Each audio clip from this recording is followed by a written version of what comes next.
All right. Welcome back to the We Is Smart podcast with myself, B-Dub, alongside Dr. Lib and Tom McKay. Before we start, don't forget to subscribe to the We Is Smart podcast right here on YouTube and follow on all our socials for more music debates, rankings, games, and pop culture conversations when those things come out. So, yes, Tom McKay. Since you said our socials, should we get dressed up? Yeah, that's right. You're not dressed now. Your prom dress on. I'm like, you're not dressed now. You don't want me to stand up. No, just kidding. We don't need your underwear in the shot. SpongeBob. Hello. Well, he was white when I bought him. SpongeBob. There's a mark on this. Well, I'm glad we're getting a good laugh because our topic for today is parody songs. So those always are for a good laugh. But let me ask you guys this question first, see if you can answer it, and then I'll actually give you the definition of what a parody song is. What is the first parody song you remember hearing? You know, the song. What else was there? The song where you first heard it and whether you knew it was a parody at that time. What is Iowa? If that's a parody song, okay. No. Oh. The Knack had the song My Sharona. Mm-hmm. Weird Al Yankovic, My Scrotum. I'm sorry. But that No, that was the parody song he did. He did My Bologna. My Bologna. It was My Bologna, I think. I heard My Scrotum. That's what you wanted to hear, Tom. That must have been the remake he did for My Bologna. That would be a good one, though, but I don't think it'd get much radio play. I probably was. You're probably right. That was a remake of a remake. Scrotum. You know what that is? It's actually the B-side to My Bologna. I mean, good one. Boom, boom. I couldn't help myself. B-side flop. Yes. Mine would actually have to go in the Weird Al Yankovic category as well. Eat It, which was the parody to Beat It by Michael Jackson.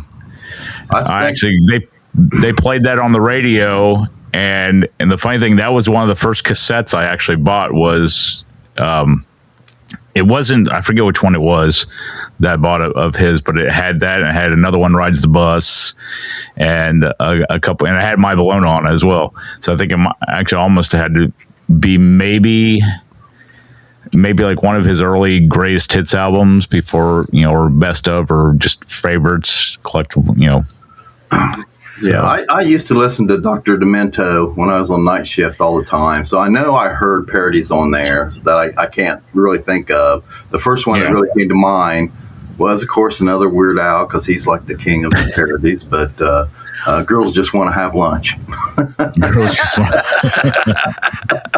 Yes, that is definitely it.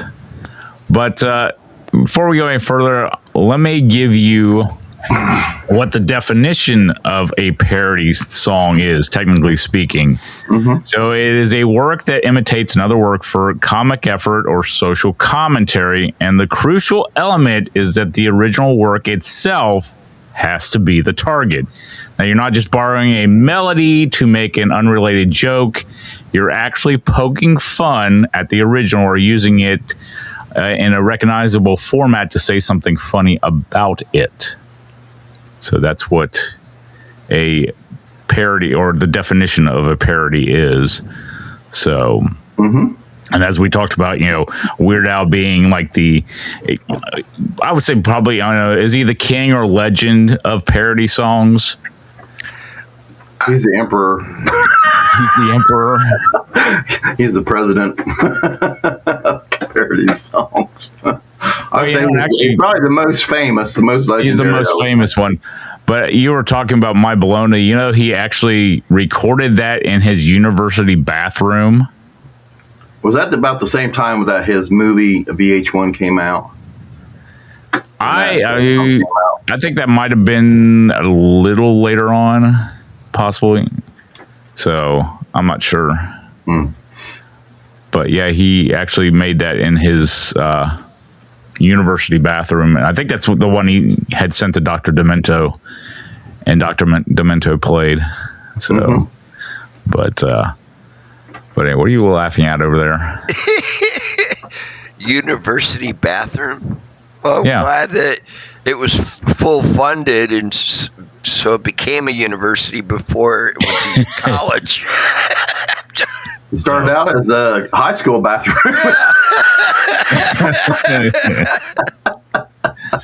Oh, that's funny. And then graduated several times. Yes.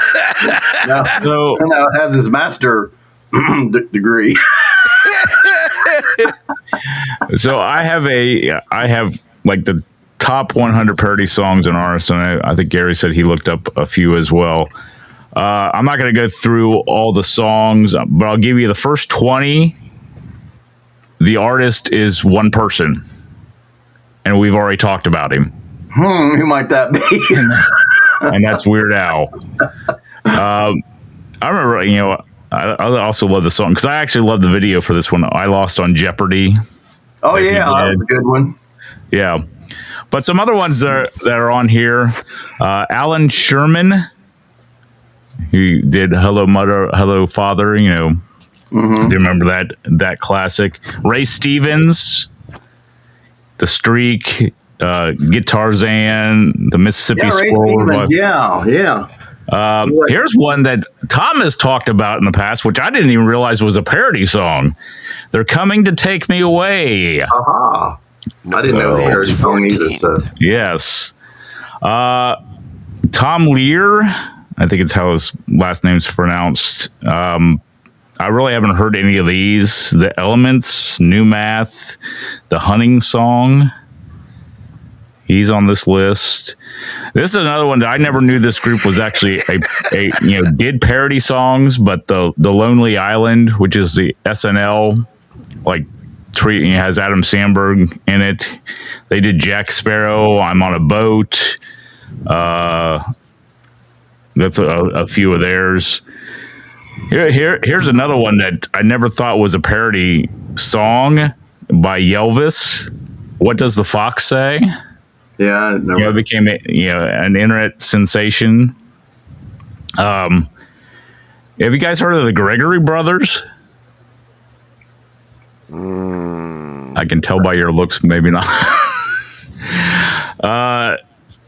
The couple songs they have on here: the Bed Intruder song, Double Rainbow song, Auto Tune the News. Well, are they actually parodies, or like a lot of Ray Stevens stuff was originals that he wrote himself? Hey, well, as I said in the definition, I mean, it's on this list. It doesn't is like they have Steve Martin's King Tut on here. They have Chuck Berry's My Ding-a-Ling on here. Oh. I mean, would you consider that a parody song? I don't think so. They have a few Monty Python songs on here. For me, again, this is just for me. When you say, is it a parody song? You hear. I think the key is it's a quote unquote remake. I'm sorry, my hands are off. Yeah. Screen, you can't see my air quotes. But a remake of an original. Yeah. So with different words. Hearing your list, Brian, I mean, I get it. But sometimes I want to say, well, there are artists that will use other people's music. Yeah. Okay, I'm going off on a squirrel. I'm sorry. No, but it's like I said. Parody. I think, like Weird Al, I think he's the king of parody songs. Yeah. That very creative to go in and kind of rewrite a song, but still have it as the song. I mean, even in the title, like Beat It, he changed it to Eat It. Yeah. Kind of thing. I think, for me, like I said, that's for me as far as understanding what a parody is. I'm hearing some of these songs or artists or whatever, and it's like, okay, who's doing this list? Is this true form of parody? Yeah. I don't know, and I'm not debating that. I'm just saying, as far as where I come from, which is not these parts. That's just me. I personally love to do, if I'm in the mood or whatever, and I start singing a song. Yeah, you make up your own words. Yeah. That to me is parody. Kind of thing. It goes in tune, et cetera, et cetera. I don't know. That was part of the main definition that I gave earlier, being a work that imitates another work for comic relief. But I guess at the same time, yes, the element is the original work is the target. Yeah. But, as it says, again, you're not just borrowing in the melody to make an unrelated joke. You're actually poking fun at the original. So, yeah, some of the, like My Ding-a-Ling is a comic relief song. Is it a parody? I don't think so. Yeah. But it is one of those. I mean, another, I would call him like a Weird Al Yankovic. He's like the country version of Weird Al is Cletus T. Judd. Yeah. Because a lot of the ones he had were, pretty much like Where's the Dress? Yeah. Was that like the ones they have on here, Men in Brown. If Shania Was Mine. What's that? Brown? Men in Brown. Yeah, that's what the song. That's what it's called. Did I shave my back for this? I mean. Sorry, fellas, I didn't shave the back this morning. And here's like some trucker would say. Yes, it would. And here's another one that that is more of a holiday one, and that's songs by Bob Rivers. Chipmunks Roasting on an Open Fire. I Am Santa Claus. The 12 Pains of Christmas. So there's a few. So ooh. Go ahead, Arnold. Mr. Carter. Well, okay, you mentioned Christmas song. The Dogs. I can't recall what. Dogs the Jingle Bells. Jingle Bells. Yeah. Would that be considered a parody? They don't actually sing, but I mean, it's a kind of a parody band, I guess. Like the Ruddles. I would call it more, like I said earlier, more of a comic relief type. Like I would put My Ding-a-Ling in there as a comic relief. Wait! I hear the Devo song playing. We're not doing TMI Whip it out. We did TMI last episode. Today's episode, the most TMIs in an hour. That actually sounds like a game show. Yeah. I would put My Ding-a-Ling in there. Contestant number 1. And the host would have the buzzer going, TMI. Yes. But go ahead. The Dogs doing Jingle Bell. Maybe that might be more considered a cover. And I know it's dogs barking and all that, but that would probably qualify as a cover, I would say. Yeah. Yeah. So So retract that. B-Dub, edit that. Except for you throwing your pants in or whatever, you're ding-a-ling. Well, like I said, some that are on here, like they got songs from the South Park cast, and the songs they've done, I consider more comic relief than I do parody songs, because they're not, they're creating original songs. They have that comic relief into them. Mm-hmm. And then they got, what about Spinal Tap? I mean, I would consider them more of a comic relief. I mean, they're a parody band. They're acting like a hard rock metal band, right? But the songs they have, Big Bottom, Stonehenge, Hellhole, the 3 they have on here are those, would those be considered parody songs or more comic relief songs? More like originals. Yeah, so kind of like Ray Stevens does. That's a great thought, Gary, saying original, because based on what we've been saying, it's based off an original. Yeah. So some songs may. What am I getting? A parody based off an original, the title reflects the lyrics or even the melody, song reflects the beat, the all original that stuff. It's just a matter of changing the words. Yeah. I guess. I don't know. I'm not a musician. The musician? Okay.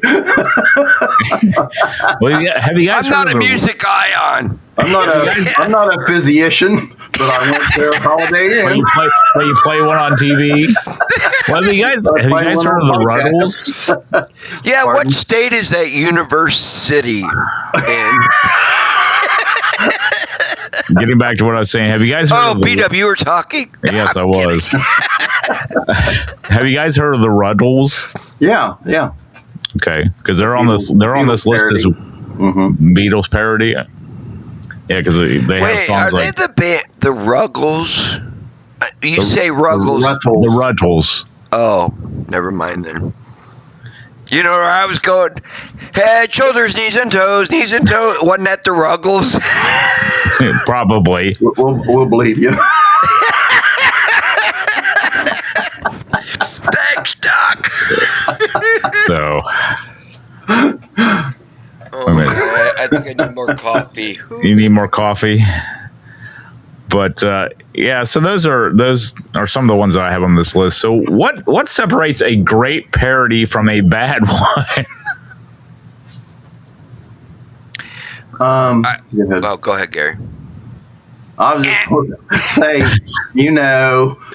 there's probably no bad parodies because they're all meant to be funny. So even if they could be funny, I'm not going to say there's no bad parodies, but for one thing, if you don't like the song to begin with, you might think the parody is okay because it's making fun of the song you don't like. Yeah. Go ahead, Tom. I won't go there. Hold on.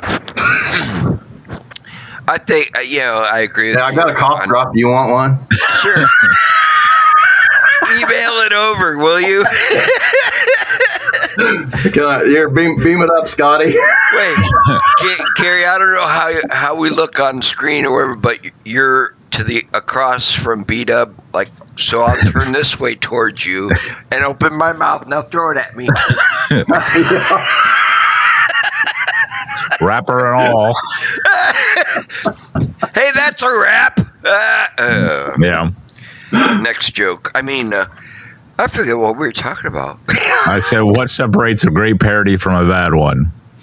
I think it's interesting that Gary said about how, the original may not be that great, but the parody sticks out more in your head kind of thing than...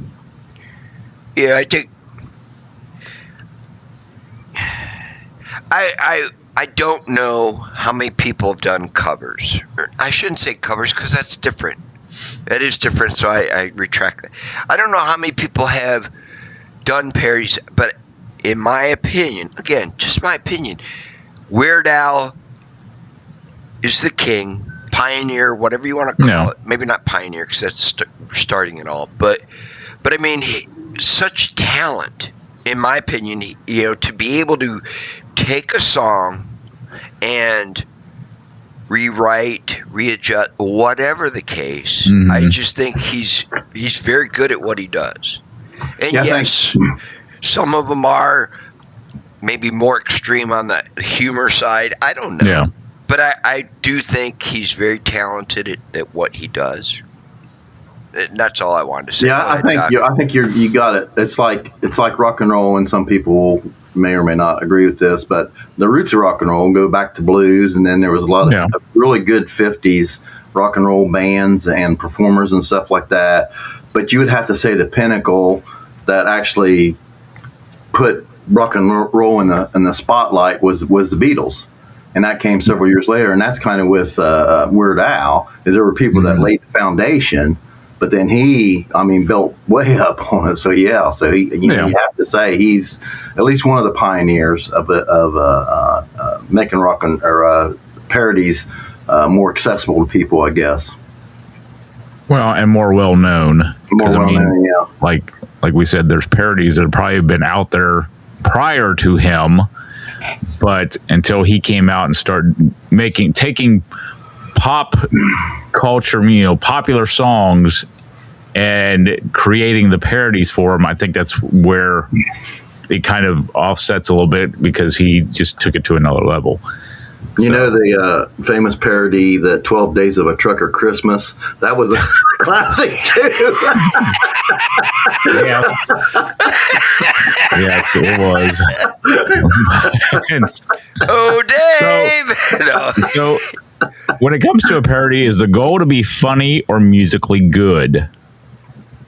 I would say the very definition of parody is to be funny. I would say that's in the very definition. Yeah. And probably even being musically bad might even be part of the parody. I don't say I'm really funny. I'm humorous. Mm-hmm. Okay, kind of thing. That's a bone. But maybe that's where they get funny bone. I got a bone to pick with you, and that's from the humorous bone. Why do they call it the funny bone? Because it ain't funny. Right, it ain't funny. Exactly. It's a parody. Oh boy. Moving on. Okay, all right. No, I really did lose my train of thought. Is the goal to be funny or musically good? Yeah. I think to do a parody, you have to have some musical skill.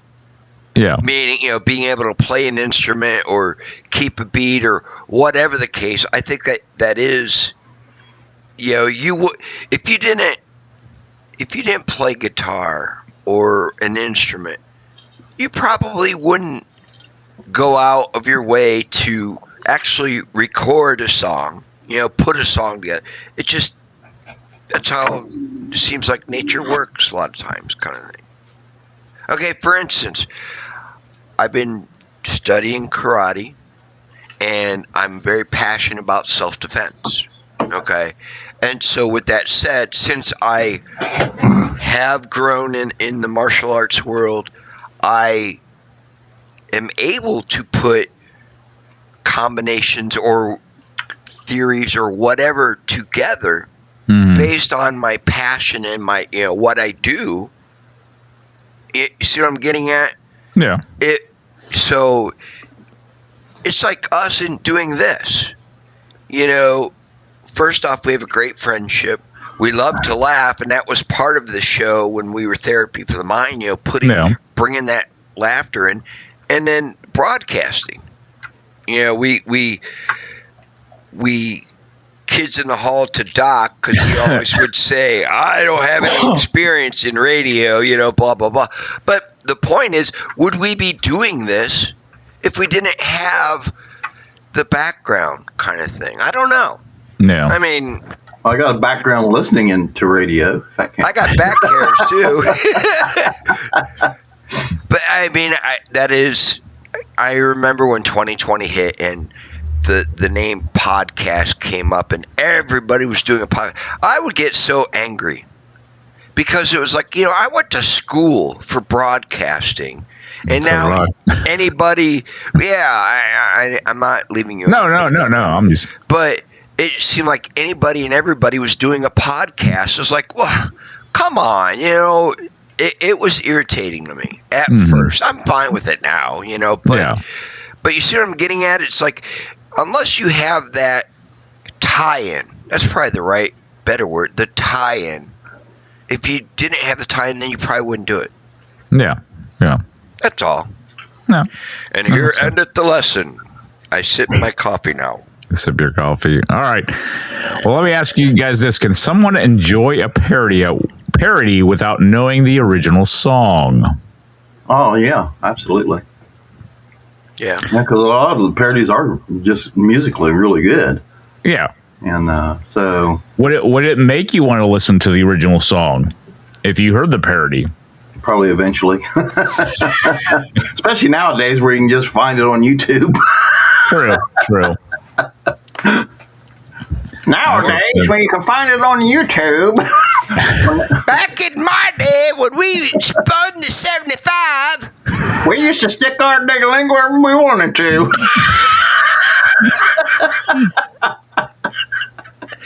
I used to use my ding-a-ling for the needle. We had these 45 records. All right. Getting back to parody songs. Woo, look at me spinning. You think parody songs are harder to write than the original songs? Probably an entire one, but like Tom said, you might be sitting there listening to a song, and then all of a sudden you're sitting there putting your own words to it. But to write a whole entire one and then record it and all that, I would say is not necessarily the easiest thing in the world. Yeah. I agree with Gary because if you're sticking to the complete song, the concept, the whole concept, the structure, you don't. It'd be great to have Weird Al on the show just to get his take on it. Yeah. As far as, but I would think to be true to it entirely, 100%. That wouldn't be the words that flow. Yeah. In the same melody type thing. That would be hard.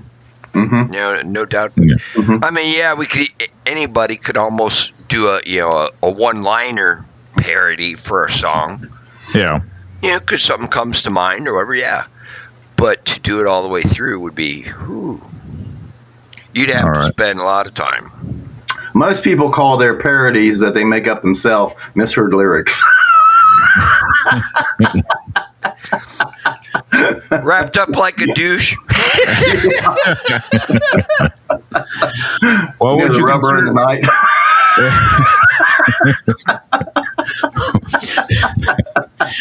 So would you consider parody artists to be legitimately musical geniuses?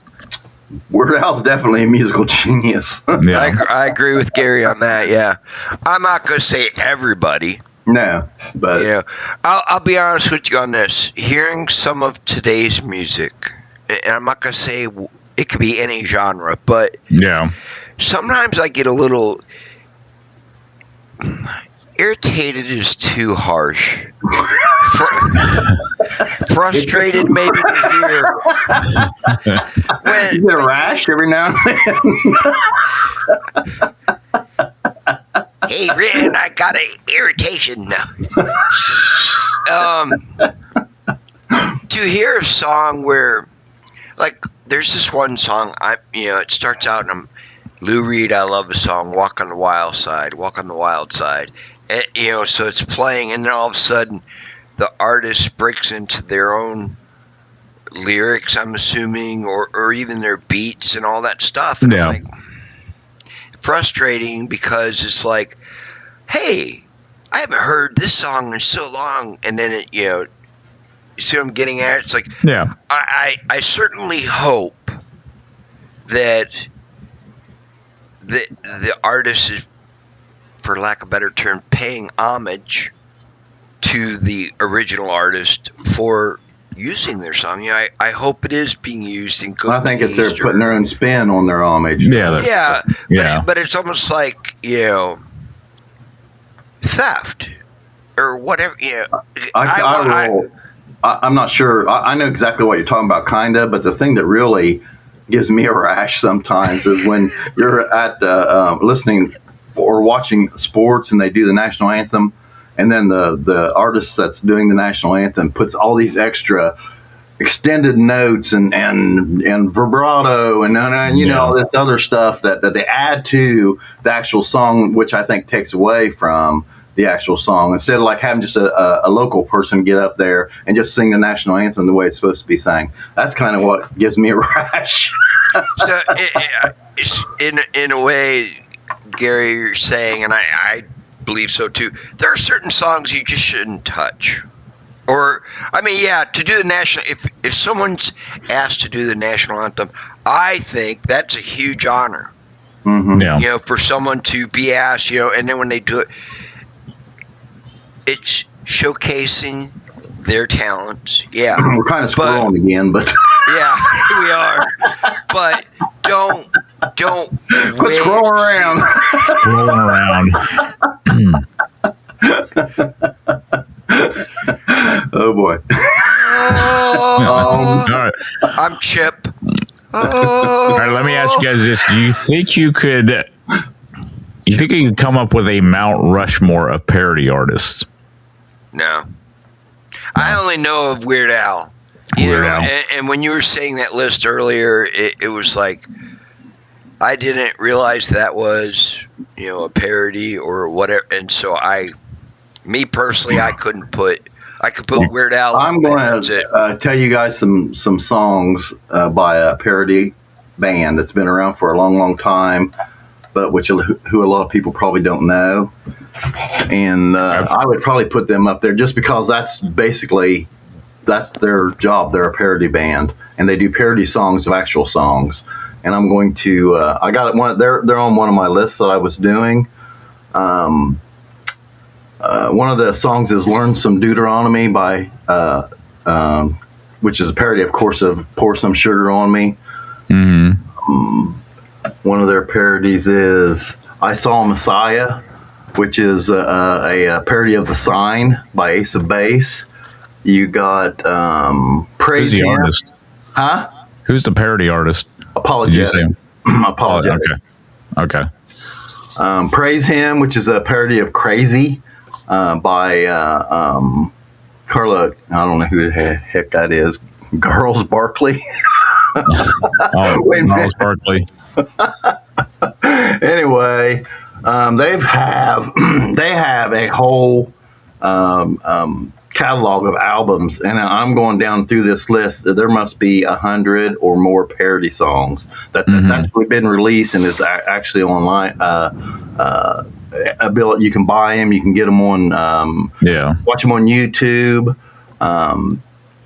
And then there's how about Sabbath Day is Quite All Right for Nice Things, which is Saturday Night's All Right for Fighting.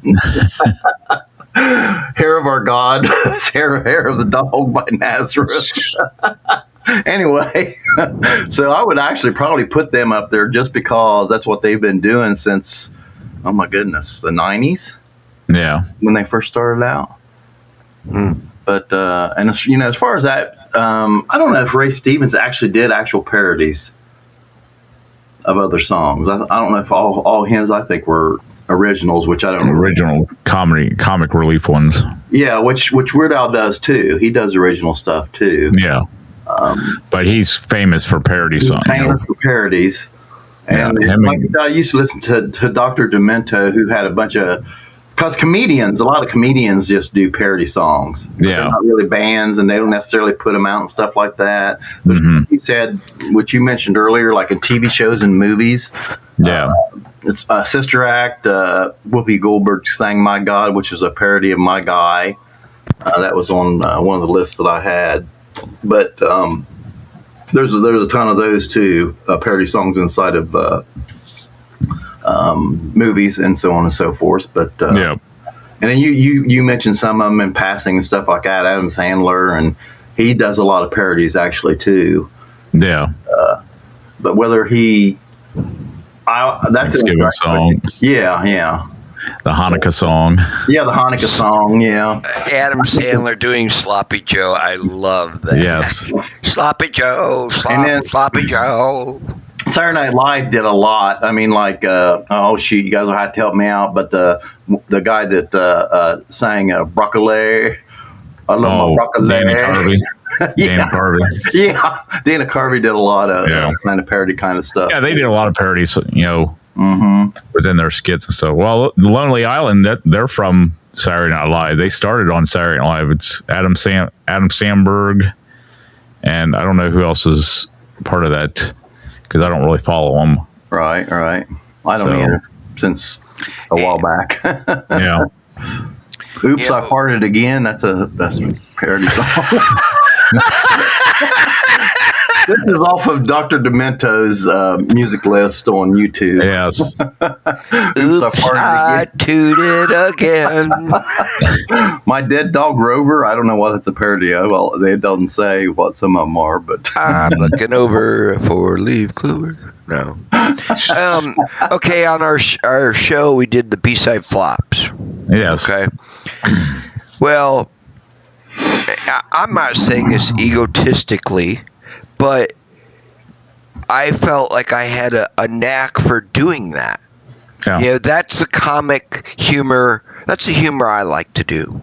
You know, to do that kind of thing, and it's not an entire song or catalog. You know, It's just a like quick relief, if you will. It's like a little bit earlier. I was thinking about, I forget how, but okay, was it Joan Jett? They had the song "I Love Rock and Roll." Yeah. Was that Joan Jett? yeah. Yeah. Well, I sat there and I just was fiddling around. I love Rick and Roll. Rick and Roll. Rick and Roll. Just changing the name of the title. Yeah. Yeah, and that's it. So many people can just, change it to be funny. To change a name or whatever, but to do an entire song, that to me is true parody talent.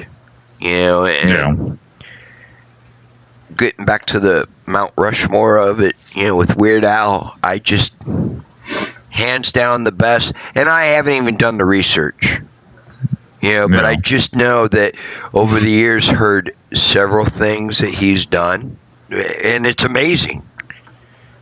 How he keeps. I guess what I find so talented in him is how true to form he is throughout the entire song. Yeah. It's not. That's all. I don't know where else. Maybe the moving on. Mount Rushmore will just be like a blubbery hill and only has room for one face. True. Well, maybe have that Mount Rushmore where Weird Al's leaning on his, and he's just chilling. Is that his kids? Oh yes. I mean, when it comes, then you might see his ding-a-ling. Oh boy. 2 heads are better than one. That's how he got always chilling with his. Never mind. Anyways, it's B-Dub's fault. It's my fault. What did I do? Well, that's the question of the day. Yeah. Where will you put your ding-a-ling? Will it be over here? Yeah, that's between my wife and myself. But anyways. Oh boy. TMI. B-Dub, do you have to do like a disclaimer thing at the beginning of the show? I'll give you this. The show is not set for children, so that's pretty much it. Sorry, all right. kiddo. Well, let me ask you guys this. Do you think there's what is the best parody song ever that you in your mind? Oh, wow. Can you think of one? Yeah, the best one I loved, and then partially because of the video. That's one of the things that made Big Al Weird Al really big. Big Al really weird or something like that. He's well hung. Oh my gosh, Tom, get off of that. Gosh. You started it. Or wait, no, B-Dub started it. I can't think of the name. All I brought up was my ding-a-ling. I mean, gosh. The heck? The Star Wars Return of the Jedi parody that he did. Oh, the Saga Begins. Saga Begins. That was so awesome. Yes. And not that he didn't. There's a lot of them that were pretty awesome that he did, but yeah, Saga Begins was awesome. Well, I think if we're going with videos and stuff, I would always put Eat It up there because he Eat It up there. Yeah. So that was a good one. Yeah. I would. Or actually, the other one I was thinking of, not Eat It, was Fat. Oh yeah, that was a parody of Bad. Yeah. So he's fat. Come on. Speaking of sparities. Is that a parody of the word? No, that's just your ignorance, Tom. You mentioned Star Wars, and he did a parody for Return of the Jedi. Was that? Well, it wasn't Return of the Jedi. It was like the beginning, the first episode. Okay. The first. Well, anyway, remember Spaceballs? Yes. Yeah. I mean, that could be a movie parody. I mean, that was a movie parody. It was. I am Pizza the Hut. You know, it was hilarious. Well, actually, I was reading something recently that, getting off on the topic here, that Mel Brooks actually sent the script to George Lucas, or a screening to George Lucas, and he said he liked everything. He said the one thing that he could do the movie, but the one thing he couldn't do was he couldn't merchandise. He couldn't sell merchandise for the movie, like the toys, the actual action figures. Everything else he was fine with. So, and that's why they put that, and that's why they put that little part in the movie where they are with yogurt, and he's showing all the different merchandise that they have, for this. Spaceballs, the store. Yeah. So good stuff. But I thought it was funny. That's talent. Oh yeah. A whole movie even. Yeah. Well, but Mel Brooks is famous. All Mel Brooks is parody movies. Not always movies, maybe, but a lot of them are. Frankenstein or yes. What was the Western one? Blazing Saddles. Blazing Saddles was so hilarious. Oh yes, it was. So, excuse me while I whip this out. That's our subject today. There we go on my ding-a-ling again. That was this stuff, here show, it ain't so bad. Cutest little show you ever had. So let me give you a couple parody songs versus the original songs. Now, you're probably not going to know all these, but just so you kind of get an idea of, if you don't know what the parody song is in reference to, some of them you actually know. Amish Paradise, which is verse Gangster's Paradise by Coolio. White and Nerdy, which is a parody of Riding. Eat It, which is a parody of Beat It. Like a Sergeant, which is a parody of Like a Virgin. Word Crimes, which is a parody of Blurred Lines. And as Dr. Lib mentioned, The Saga Begins, which is a parody of American Pie. Yep. So, but has a parody ever surpassed? Do you think has a parody ever surpassed the original? Oh. Or is it just kind of in its own little realm? Whelm. Yeah, a little whelm. That so might go with a whelm.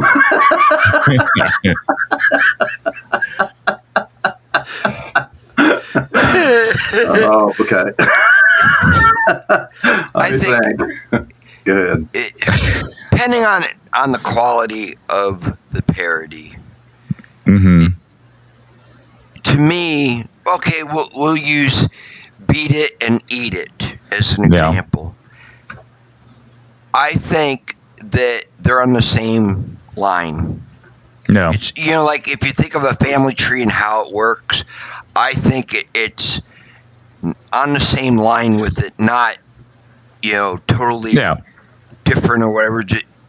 If it's good, because the Eat It is very memorable. Beat It is very memorable. Yeah. Whether you like Michael Jackson or not, it's a classic. No. If you want to call it that. But I just think, depending on how good the parody is, reflective of the original, I would say it's more on the same line. Yeah. Not a different, which is better. If it's a good parody, then it's on the same line. That's all. And I'm with coffee now. Before you answer, Dr. Lib, let me. One thing I just was thinking about, that possibly because the reason why Weird Al became so famous and so popular when it came to these parody songs is because of the MTV era. Yep, absolutely. Because most of his songs have a video to them. Mm-hmm. And he would, and in a lot of those videos, he would mimic the original video for that song.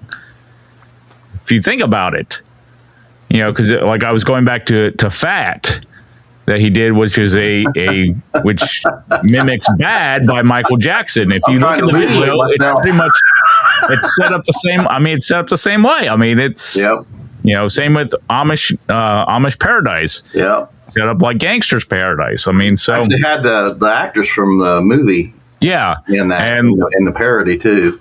And Like a Sergeant mimics Like a Virgin with Madonna. Made by famous by Madonna. Mm-hmm. So I mean, I think the MTV era that when he started helped him so much. Mm-hmm. Compared to, because as we were talking about earlier, when it came to parody artists, we know Weird Al because I think a lot of it was because he was out there video wise. Absolutely. Yeah. So, but anyways, if I may share, when MTV first started and how things were, and compared to today, and I'm not saying the format of all that they put on the show, but music-wise, the videos. I don't know where the band was in their timeline. Yeah. But Information Society had the song "I Want to Know What You're Thinking." The video has, like, the guitar player has a big piece of cardboard cut out and painted like a guitar. They were not the actual instruments. Yeah. It was like, I don't know what, but it was so interesting, as far as the format of the videos, like cardboard cutouts, if you will. Yeah. And the artists, musicians would be playing them and all that, and they're dancing in the video and all that stuff, which I think is hilarious because it was so basic. Yeah. Kind of thing, And you eventually get into where technology really kicks in, and we can splice and edit and do all this kind of thing. So I just had to share that when you mentioned that about music videos and all that. How they've changed. Yeah. I miss the old days. Yeah, exactly. So do I. What about you, Dr. I still have in my head, the astronaut putting the flag. Yep. The flag on the moon with MTV. Yep. Sorry, I had a flashback. You're fine. That was my parody of the MTV logo. Dr. Libby, got anything? I was just kind of looking. I'm sure there's some out there that were country. A lot of probably Cletus Judd's. Cletus Judd were parodies of country music songs. And they were. Stayed on here before. I'm not a real big fan of country music. But I would listen to an entire album of his parodies. I would suggest this, that after we get off here, when you have time, pull up Cletus T. Judd and listen to some of those songs because they are hilarious. I have quite a few of his albums, or I did at one time. He has originals too, though, right? Yeah, he has a few originals, but most of his are parodies. Yeah, he's like I said, he's like the countrified Weird Al. Hillbilly Weird Al. Hillbilly Weird Al, yes, if you want to go there. But he's probably a proud hillbilly. So, are there any parody songs that deserve more love? Can you think of any outside of the ones we've talked about? Outside the ones we love? The ones we love, yes. For me, I'd have to say I can't answer on that because I'm not. Okay. I never heard that one. Can you hum a little bit of it? Can you hum a little bit of it? I'm just a dummy. But I can't answer on that because I don't logically. No. I don't want to philosophize and blah blah blah blah blah blah blah blah. I can't comment. Oh, I get that. Yeah, I get it too. He's doing a little Alex. So, Actually, I would say apologetic songs. You should go on YouTube and read them. Oh, how's that spelled? I have hair. Apolegitix. Okay. And I've heard of that since you spelled it. I thought they sounded familiar when you said them the first time. I haven't listened to any of their stuff, but I have seen the artist name come up somewhere. When I'm doing research and stuff. Unfortunately, they didn't come up on my list. They did a parody of Hotel California. It was called Hotel Can't Afford You, and it's about Bethlehem and the birth of Jesus, where he couldn't find an inn. Yes. It's really awesome. So they go for more Christian type. It's all all Christian parody. They do Christian parodies, is what it sounds like. Which is why I'm saying that's why I thought they sounded familiar. Mm-hmm. That I heard them somewhere. Is there a parody song that still makes you laugh every single time you hear it? 12 Days of a Trucker Christmas. I am Santa Claus. My ding. Mama, she's lazy. What is that? Mama be lazy. Mama, she's lazy. I think that might be I don't know who did that one actually. Yeah. Mama, she's lazy. I mean, I'm going to go back to my original ones when it comes to Weird Al.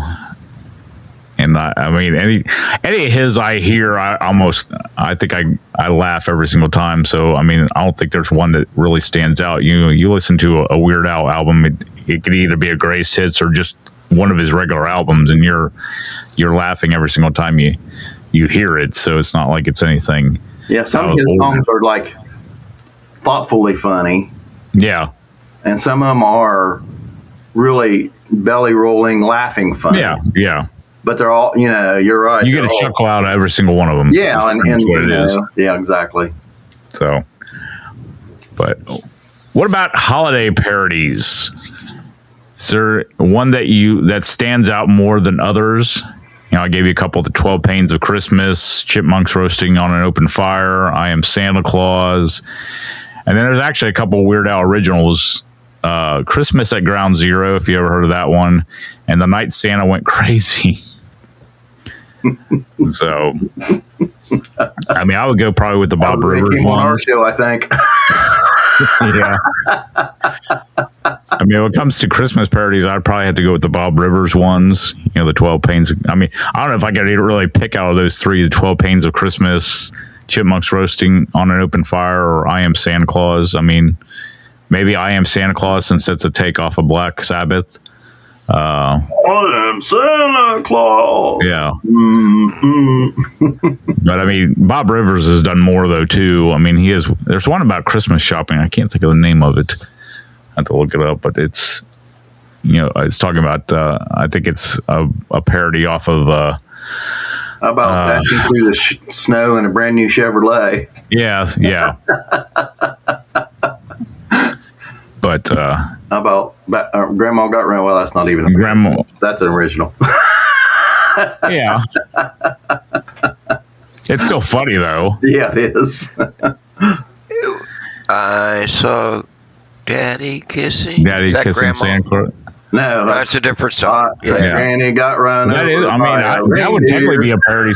That would technically be a parody song because it's going off of I saw Mommy kissing Santa Claus and it's saying I saw Daddy kissing Santa Claus. Oh, there is one that's that. There is an actual song. Yes. Yes, there is. So, but the song originated from Turtle Creek Records. Ding-a-ling. Ding-a-ling. So you can't think of it. That joke never went. Sorry, that went over my head. No, I'm like. Once I was swimming across Turtle Creek. Man, them snappers were around my feet. My ding-a-ling, Chuck Berry. I didn't know that was Turtle Creek. I don't remember that. I don't remember that verse. See, that was a parody joke. I just made it up. But it was good. But since you had to explain it. Okay, there's a show topic. Well, here we go. Jokes that are over your head or not. It was good. Let me see. It's good, but it's not better than the original. But anyways, right. So nobody had. We got our answers on the holiday one. I think so. Okay. Well, I'm just making sure before I move on. I mean, yes, Tommy K. So okay. We say it like humorly, whatever, blah blah blah. But 12 Days of a Trucker Christmas would be considered a parody. Yeah, that's what I'm correct. Yeah, because it's based off of 12 Days of Christmas, which is an original. It was. Wow, I'm learning all kinds of new things. Since we're talking about that, and we've been bringing it up a few times, I'm going to have to find to see if I have the original. I probably do somewhere of 12 Days of a Trucker Christmas and play it. Yeah, and play it. Because people, we're talking about, people are like, what the hell's that? 12 Days of Trucker Christmas? What's that all about? Can we do that? It kind of goes along with, the night before Christmas when, read by Trucker Dave. Oh, yeah. That was a poem, not a song, but yeah. Well, it was based off a parody of a poem, though. But it was based off "'Twas the Night Before Christmas." It was just truckerized. I remember that one. Yeah, story parody. Yes.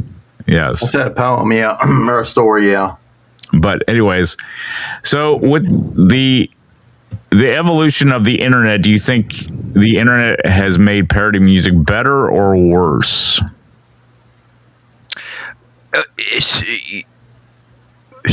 What was that again? Yeah. Do you think the internet has made parody music better or worse? Better. There's more. There's people out there that would never had the opportunity to put stuff out there. They can put stuff out there. Yep. Spotify or YouTube. Opportunity. People don't have the opportunity to go into a recording studio and get on a multi-track to put some to lay some tracks down. Sorry, go into the vibes, Yep. Hey man, why don't you put some SFX in there? Yeah. That's some. Yeah, I think it has. What did you say? Sound effects. SFX. Oh. Sorry, I misunderstood. That was a parody of what you said. Throw some SEX on that ding-a-ling track. Wow. No, but in all seriousness, I'm having a head rush. You're having a head rush? Yeah, the internet, the media avenues have created opportunity for the general public. Not doubting that. Is it a good thing?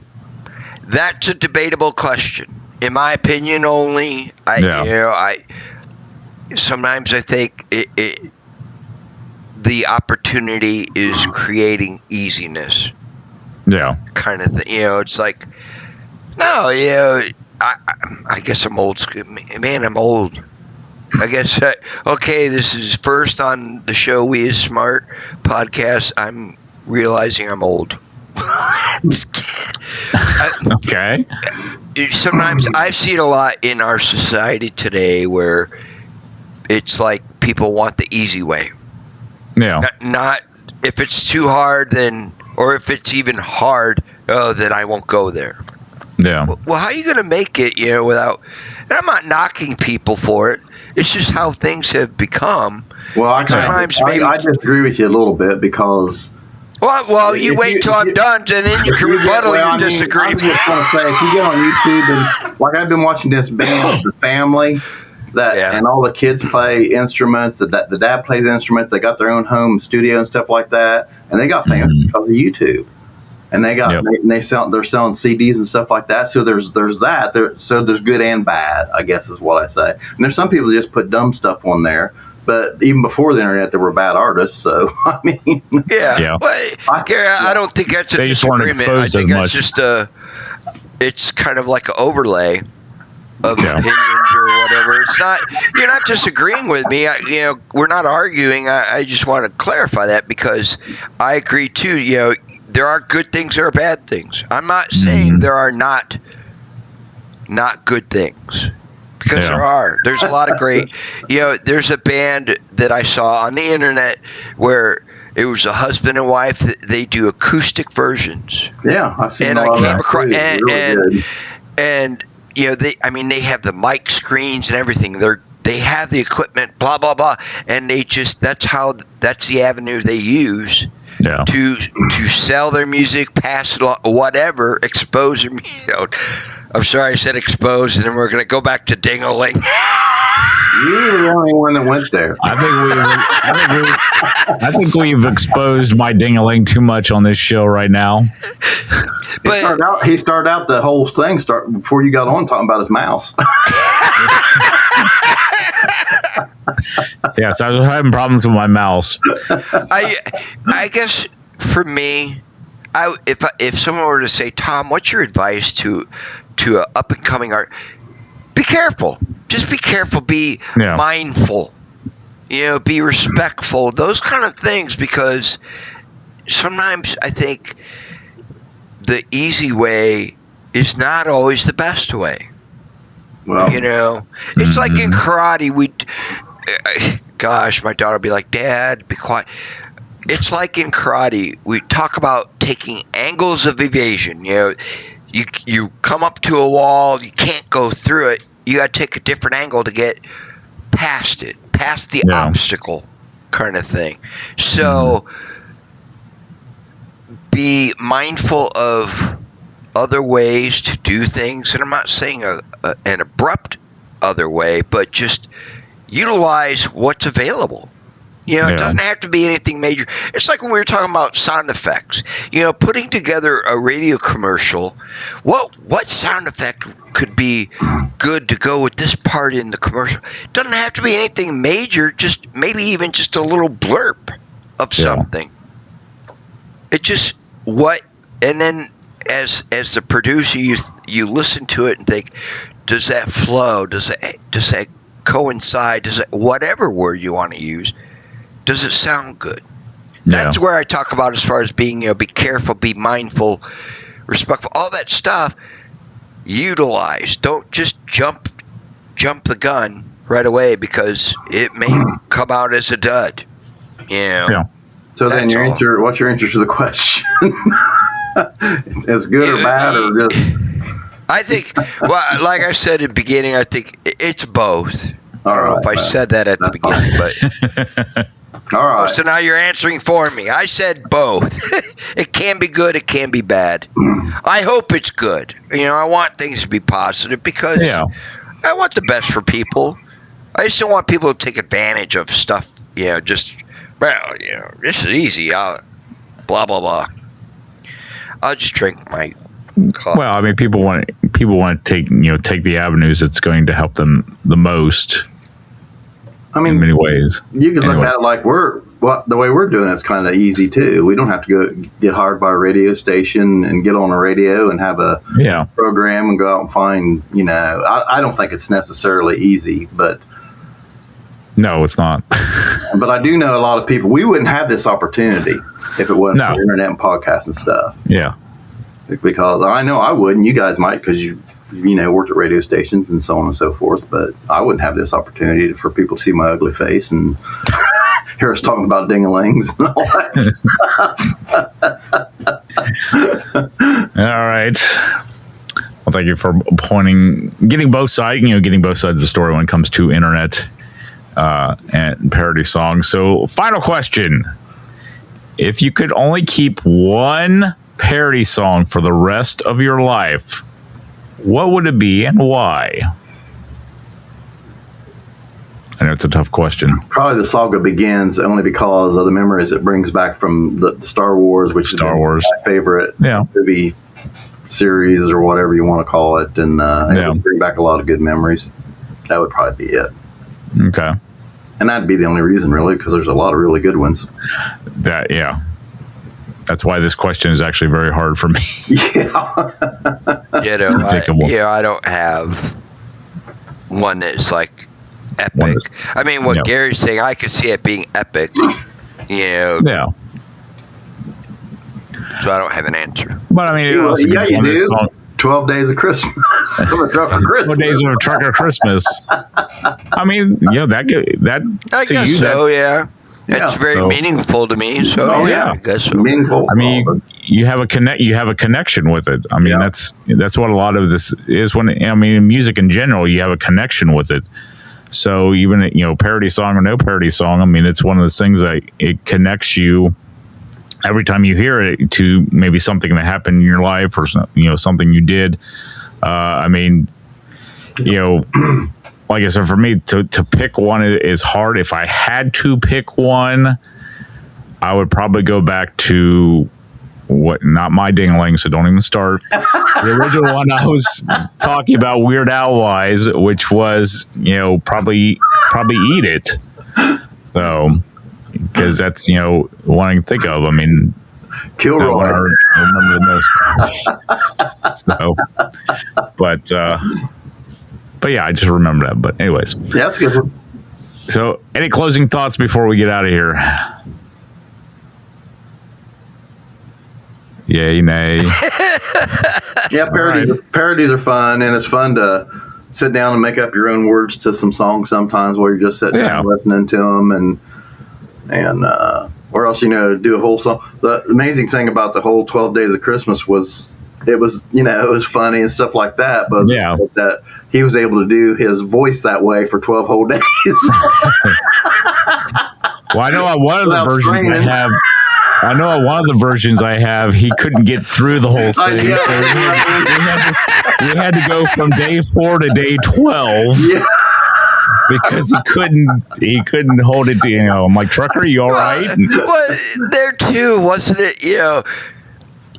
Dave's trying to sing along with the background music. Yeah. Yeah, that didn't work out real good. Yeah, there was that one time where he took a pause and then you hear 5. Wait a minute. Yeah, Dave's much better acapella. Yeah, that's why we had to switch to the acapella. We couldn't keep up with the music. It's funny that we're laughing. I mean, I'm dying laughing now. Yeah. Yeah. So I guess there's a great answer. It's memorable. Yes. Yeah. Song's memorable. I mean, we did that song at least 4 or 5 times. Uh-huh. Yeah. Yep. Mm-hmm. So, I mean, I know I could probably find in all my stuff on one of my drives. I probably have all of the versions. So I'm definitely going to have to pull them up, and I might have to post them, on our YouTube channel. Yeah, that'd be cool. And, there'll be audio versions, of course. People will know what maybe maybe someday Dave will do a live version. Yeah, do a live version of it. So, but anyways, we got anything else before we get out of here? I think it's about it. All right. Well, again, I'm out of coffee. You're out of coffee. Well, that's on your end. Again, don't forget to subscribe to the We Is Smart podcast right here on YouTube and follow us on all social medias as well. Mm-hmm. But until next time, and I haven't brought up what topic we might be talking about. That song's another topic we could do sometime too. Well, coming up with a topic or sad song because sad song. Yeah, sad songs, because I heard a sad song this week and I thought Jolene is a sad song. We played that, they played that in my YMCA class this week while we were exercising, and I'm listening to the words and I'm like, Jolene, Dolly Parton, sad song. That's a sad song. Yeah. No, I'm not disagreeing with you. But anyway, what it made me think of was we ought to do sad songs. There's a lot of sad songs. Sad songs say so much. Yeah. I love that song. That's a good one. Yes, by Elton John. Yep. Let's see. Looking through my list here, we got songs about sports, sports themes versus arena rock, power ballads, music on TV. Live songs better than the album tracks. Best collaboration songs. Have we done? I forget if we did travel songs or whatever. Yeah, we did that when. Yeah, we did that. That's right. Road trip songs. Yeah. How do bands come up with their names and sad songs? That would be kind of interesting as far as hearing, how the bands come up with their names. We can do that one. Okay, let's. Okay. Don't hold your breath. You may have a list. I might be able to do some research on that just because it's. I was going to say we all should do and put out on our Facebook chat what songs, what bands we're doing, so the other person don't do it. Maybe each of us take 2 or 3 or something like that and do research. So we're getting a broader. All 3 of us have Led Zeppelin. I'm just kidding. That's an easy one, so. Yeah. Yes, I know. Well, that joke went over like a Led Zeppelin.